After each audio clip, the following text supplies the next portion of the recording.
Bismillahirrahmanirrahim. Assalamualaikum warahmatullahi wabarakatuh.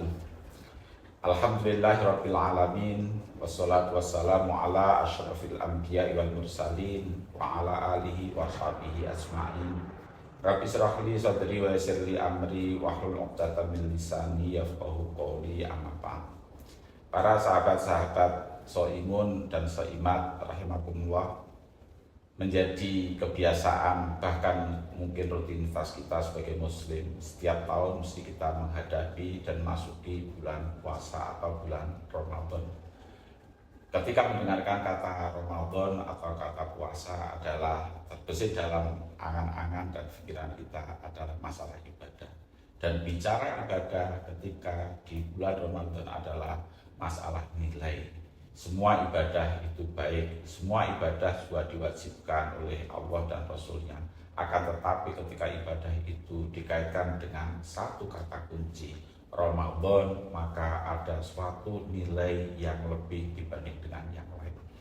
Dalam kesempatan ini kami ingin menyampaikan beberapa hal di balik hal yang memang lazim dibicarakan dalam kaitan dengan Ramadan.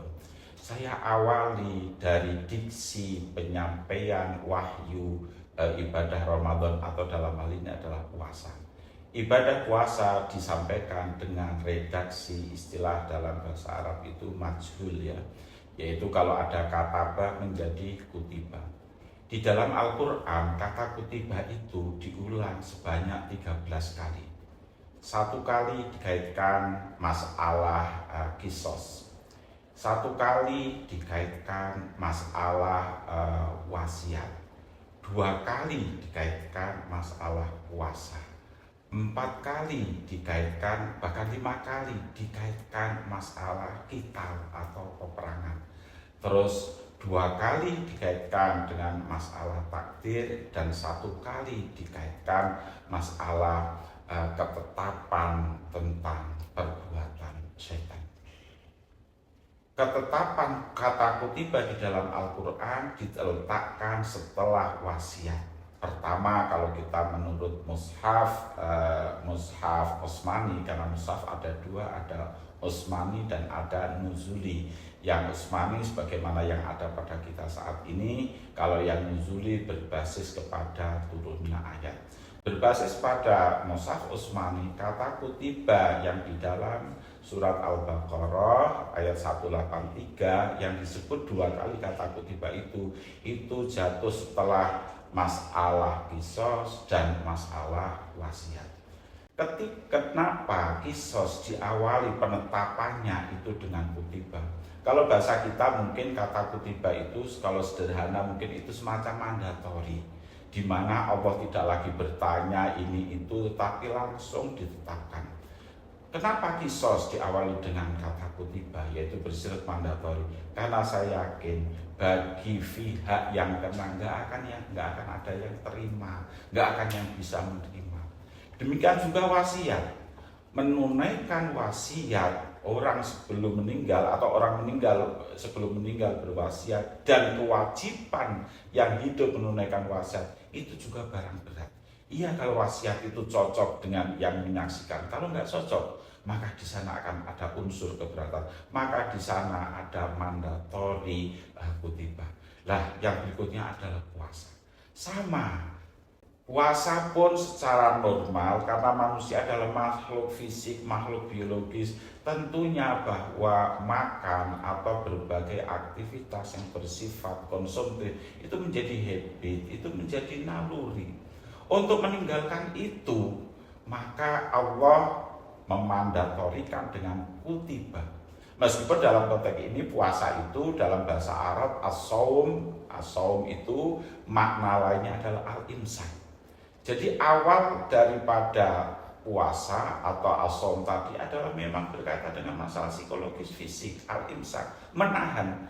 Cuma di dalam bahasa Arab al-imsak ada 2, ada imsakan dan ada imsak. Ada imsak yang ekstern dan ada yang intern. Imsakan yaitu menahan dari segala hal yang akan katakanlah mengganggu atau membatalkan puasa. Jika seseorang melakukan sesuatu maka puasanya akan batal, maka menahan untuk tidak melakukan sesuatu itu namanya imsak. Tapi ketika Allah itu menurunkan syariat puasa itu ada tujuan, maka di sini imsak bi yang berlaku. Bahwa meninggalkan apa yang dilarang itu adalah baru tol, itu wasilah, itu media, itu cara. Kalau di Al-Baqarah ayat 183, maka di ujungnya adalah la'allakum tattaqun. Itu tujuannya, itu goalnya. Maka dalam konteks tattaqun bahwa imsak itu baru media. Tidak makan, tidak minum. Itu baru media imsakannya. Justru imsakinya adalah kesadaran batin, komitmen untuk menjalankan manusia sebagai hamba sesuai dengan fitrahnya, menjalankan apa yang dikehendaki oleh Allah Subhanahu wa taala. Dalam hal ini sangat jelas atau gampang difahami relasi hubungan antara lahiriah dan batinnya. Kondisi fisik itu memiliki korelasi yang kuat dengan kondisi batin. Kekuatan fisik sama juga memiliki korelasi yang kuat dengan batin. Kalau saya ilustrasikan, orang yang berbuat maksiat rata-rata dalam keadaan fisik yang sempurna. Itu dari satu aspek saja. Gak mungkin orang mau berbuat jahat kepada orang lain dengan keterbatasan, itu gak mungkin.